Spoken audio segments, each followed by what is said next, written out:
ইন্তিকাল হৈছে আৰু তেখেতৰ জানাজাত আপোনাৰ সকলোকে অংশগ্ৰহণ কৰিছে, কি কব?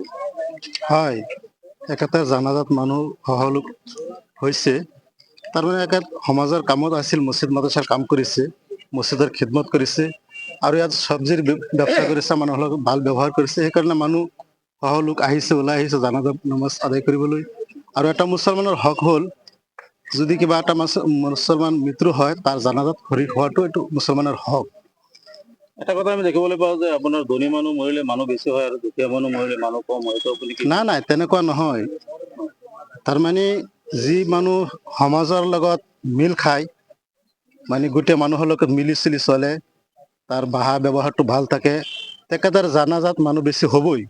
কাৰণ তেখেতৰ আদৰ্শটো ভাল, সেইকাৰণে মানুহ যিবিলাক ভাল মানুহ সিহঁতে আহে, জানাজাত অংশীল হয়। এজন মুছলমানে আপোনাৰ জানাজা নামাজ পঢ়িলে কিমান সব?